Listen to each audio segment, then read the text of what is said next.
Hello, hello. Welcome to this episode of Financial Tides. Thank you guys so much for coming today. We're talking about a very important and pertinent topic to the current time, which is tax planning and the tax season ahead. So we all know that tax evasion is illegal and you can go to jail for it, but we know that tax avoidance is something that is part of our financial practice and our financial planning, and we want to help be a part of that for you and your family. So that's something that we think is important to talk about. And we know that this coming tax season, you're going to be getting all your tax documents and trying to figure out ways to either get a bigger return or shrink the tax bill you owe. So we just want to talk about some of the topics that are involved with that. So I think the first thing is just kind of handling the housekeeping of tax season and tax planning, which is when am I going to get my documents? What kind of documents am I going to get? When can I file? So I think the first thing, and it's a big misconception we see every tax season, is everyone thinks all the tax documents are due by January 30th. And that's not exactly accurate. You'll get a lot of them and maybe even most of them by January 30th. But really, the only things that are required to come out by January 30th is W-2s, 1099s from banks, investment accounts, and other more highly complex investments tend to come out later into the tax season. So that's something that you guys should all be aware of and know that, hey, you might not be able to file your return unless you have a really simple W-2 only income, no investments, no nothing. So just something to keep in mind. And then I think the next thing is really just understanding what tax documents you're going to get from all your different items that are out there in your financial world. So, John, you want to tell us what some of those forms are and when you can expect to get them? Yeah, thank you, Taylor, and hello, everyone. So the big thing with Taylor I mentioned is the misconceptions about the documents. We get questions all the time about, well, I've got my 1099-R because I rolled money over to you guys, but I don't have proof of a rollover. Well, the proof is the IRS already knows that you rolled it over. And then on the tax return, it just says simply, amount of your 1099-R. And then the next question is amount of this you rolled over. And then the next question is the difference between the prior two lines. And that should be zero, right? If I had $116,000 distribution rollover and I rolled over 116, it's 116 minus 116 is zero. And the tax applies to zero because it was fully rolled over. And again, the IRS already knows that. Um, all trusts and transfer on death accounts generate a regular 1099 as opposed to a 1099-R for retirement plans. And the regular 1099 comes in the form of a consolidated, which will have interest, dividends, and capital gains all on one because they're all treated differently on the tax return. Whereas 1099-Rs, distributions from IRAs, they're all treated as ordinary income and applied to your income bracket, which we're going to cover shortly. Educational institutions also provide a 1098-T as well. So that's another document you'll get. Yeah, and obviously, if you're employed, your employer will generate a W-2 for you if you're a W-2 employee. If you're a commissioned employee, you'll get a 1099 for that. Any IRA distribution you take or 401k distribution you take that's not rolled over, you'll get that 1099-R as well. There's a couple other documents to look out for. Mortgage interest. If you have a mortgage on your property, you're going to get 1098, not a 1099, 1098, which reports the mortgage interest that you paid. And then retirement contributions. This is another one people often miss, which is where is my form to show I contributed to my Roth or to my IRA? And you don't actually need that to file your taxes. That's called a Form 5498. And it just reports that you made the contribution, but it's not needed to file your taxes. The IRS will get a copy of it when it gets sent to you as well, and they'll see that you made the contribution so that they can keep track of it. But again, not needed to file your taxes at all. You can put in your tax return what you contributed. So those are really the big form names and form types that you'll get and can be expecting during tax season. There are more. We don't have time to cover them all, but that's just kind of the high level ones that people need to be on the lookout for during this tax season. And then after that, it's really important to understand, now you have all your documents, you know what to do, understanding the tax brackets. And I think this is something that people get wrong a lot of the time too, is they say, I don't want to go into the higher tax bracket because then all my income is going to be taxed at 24% instead of 22%, which is just false. You'll see here with the graphic of how the tax brackets actually work. And we're talking about taxable income here. So you get an adjusted gross income, which is the salary when you negotiate with your employer and they say, okay, you're going to make $100,000 this year. And then taxable income, you take out any of the deductions, whether it's the standard deduction or charitable deductions. We'll go into what the deductions could be later, but your taxable income is different than your gross income. So you'll see the gross income is not on here. We're talking about taxable income. And that first chunk of money really gets taxed in that first 10% bracket. So anywhere from 0 to $11,000 for this coming tax season, for example, if that's where that bracket is, and the brackets move from year to year, all of that income is taxed at 10%. Then you'll see 32,000 minus 11,000. That's another 21,000. That next 21,000 would be taxed at that 12% number, not all of it at 12%, just that next 21,000, and so on and so forth. So And this is for a single taxpayer, right, Taylor? this isn't for any, this is just an example. These numbers aren't the actual numbers. So you'll want to actually have that conversation, and we can have that conversation with you of where the brackets lie, because again, it varies year to year, it varies single to married. So these aren't the actual tax brackets, these are just example numbers, but it's important to understand that not all of it gets taxed at that last bracket. They call it your top marginal bracket because only your last dollars going in gets taxed at that top marginal bracket. So it's really becomes a blended number of what percent bracket you pay. So Good. And then you mentioned deductions, there's a difference between deductions and credits.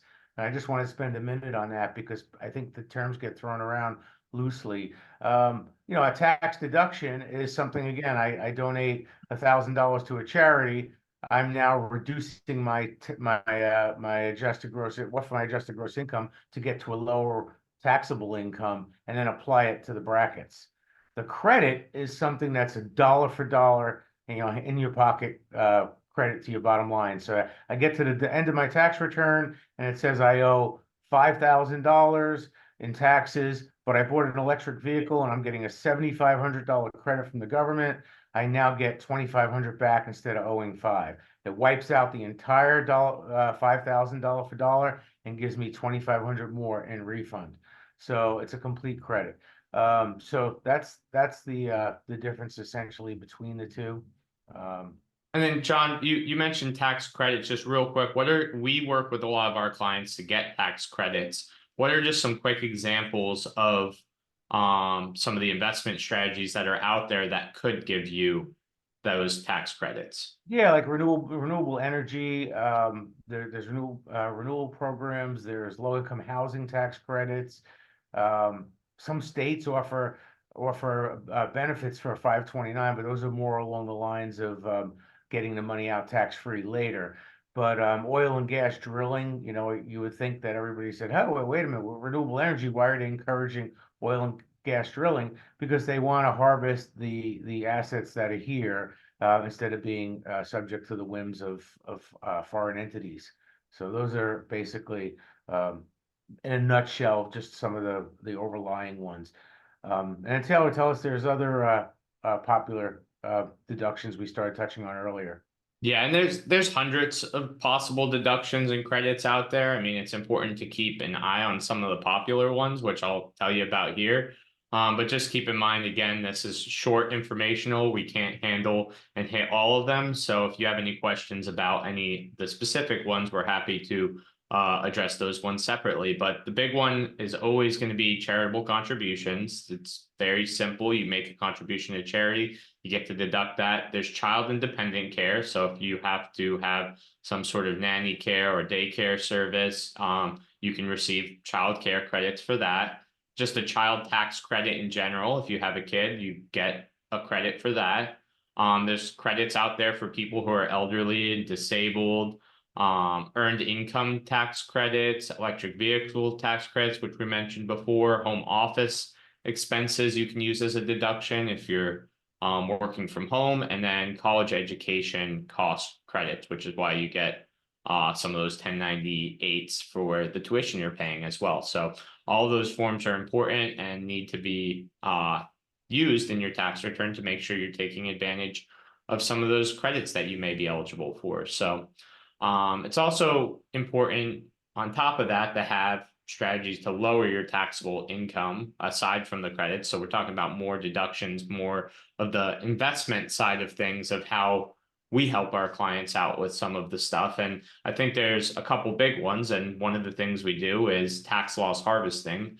When there's a bad stock market year or a bad bond market year, there's usually investments somewhere in the portfolio that you can find and you can sell at a loss.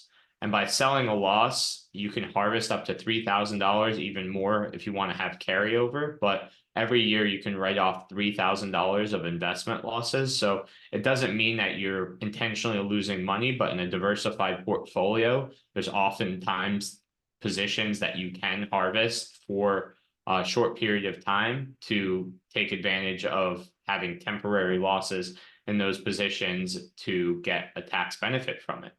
And then the other is dividend stocks. When you have a dividend, qualified dividends pay out differently than taxable income. So if you had a CD in the bank and it generates interest income, that's part of your taxable income number, where qualified dividends, capital gains are taxed differently, typically lower than your ordinary income. So having dividends, or even having something like a municipal bond fund in a trust or a TOD account, transfer fund death account, would allow to have income that is tax-free. So municipal bonds generate tax-free income. So that's another way, again, to keep the income going, but lower your overall taxable income so you're not feeling some of the burden. Good. And, I know we touched on charitable donations, but remember, those are a big item. And probably a good time to say, if you're not itemizing, you can't use those charitable donations. So what we'll often do is, if you're over 70 years old, we'll recommend qualified distributions from the IRA. You can send money from the IRA to the charity, counts as part of your RMD if your RMD is needed, and it doesn't count as income to you. So it's just another little loophole that was added a few years back that is wonderful for taxpayers that don't itemize.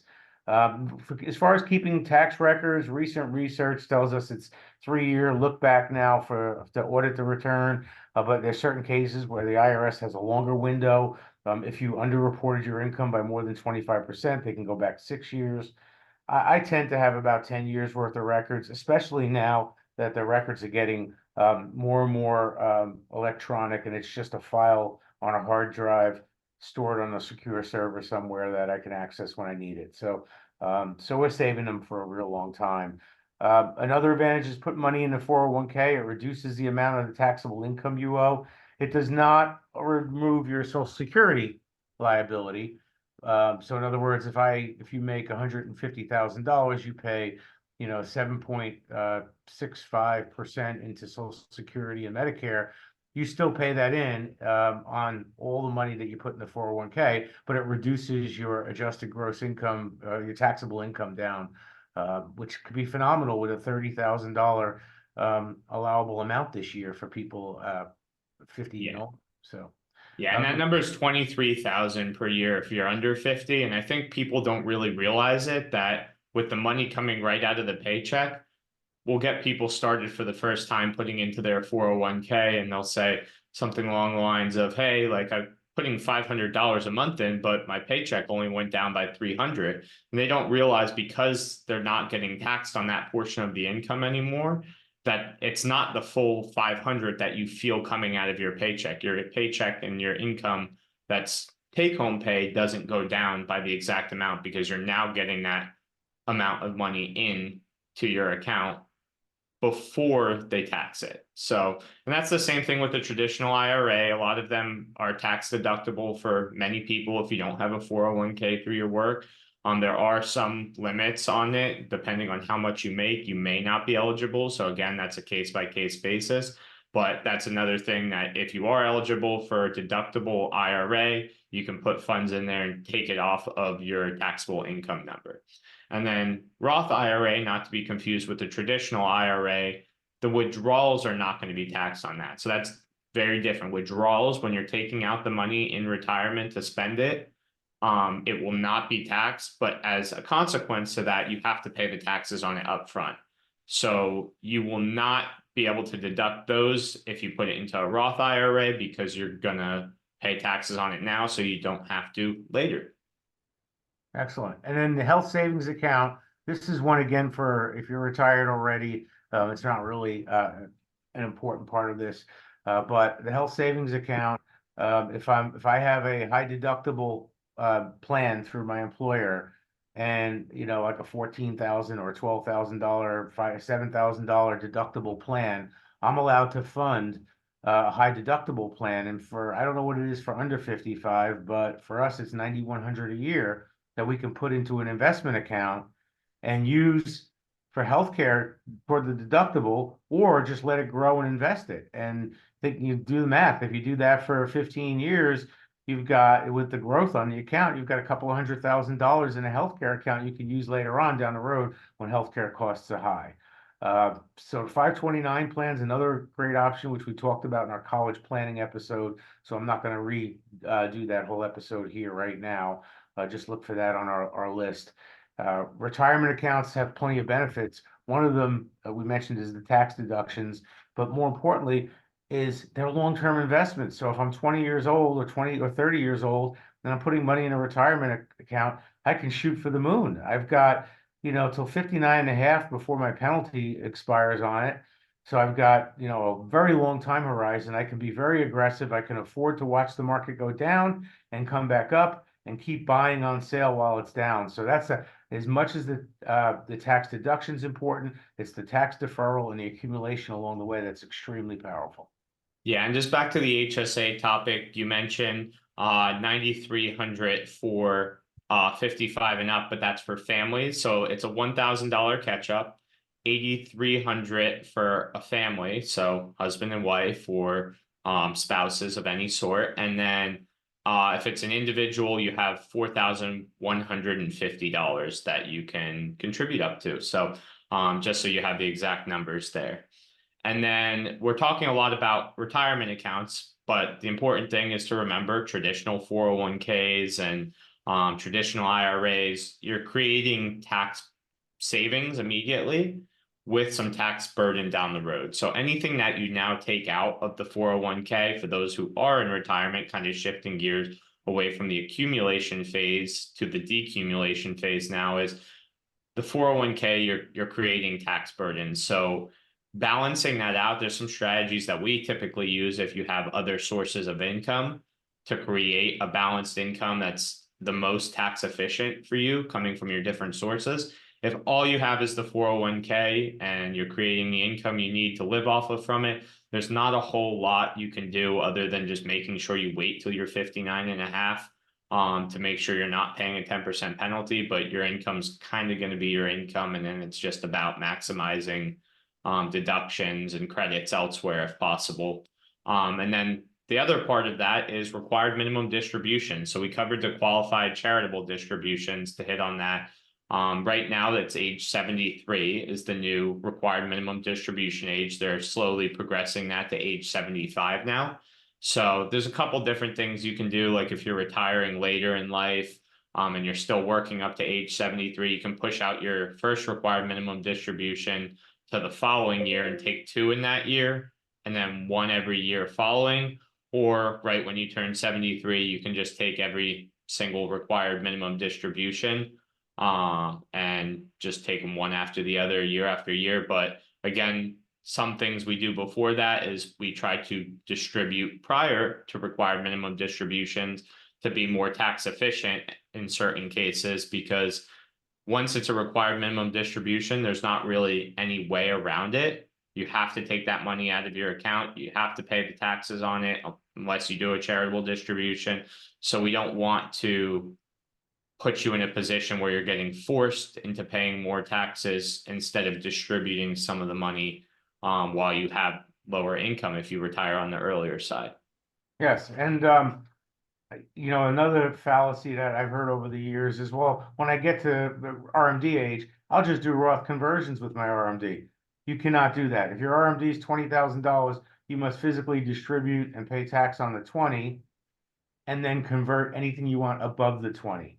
So, and by the way, I say on the 20, but of course, qualified charitable distributions, the QCDs, they can count toward that 20. So you can get a discount there, but the conversions have to come above that. And then we mentioned that if you don't do it the first year, you have to do one by April 1st of the year following the year you turn 73, but you still have to do another one that year by December. So the one that you're skipping in your age 73 year, you've got to do in your age 74 year, plus you do your age 74 one. So who would want to do two? Example would be somebody that worked that year and had substantial income or a severance package, and that was their last year of work, and now they can delay their RMD by 1 year and do two of them the following year when it's less of an impact for them. And that's basically everything I've got to say in a nutshell. Thanks for watching another episode of Financial Tides. We look forward to helping those interested in making their financial situation, one small decision at a time, and helping you achieve your goals along the way. Feel free to share this with anyone, and don't forget to look for the other podcasts we referenced during this. Until next time. Yeah, have a good one, everyone.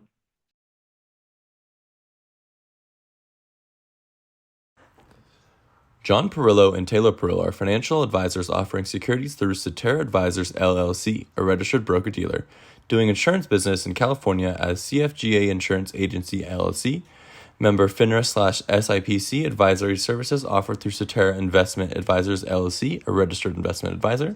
Cetera firms are under separate ownerships from any other named entity. California insurance licenses number 0F60123 and 0M90666, 6265 Greenwich Drive, Suite 251, San Diego, California 92122. The views depicted in this material are for information purposes only and are not necessarily those of Cetera Advisors LLC.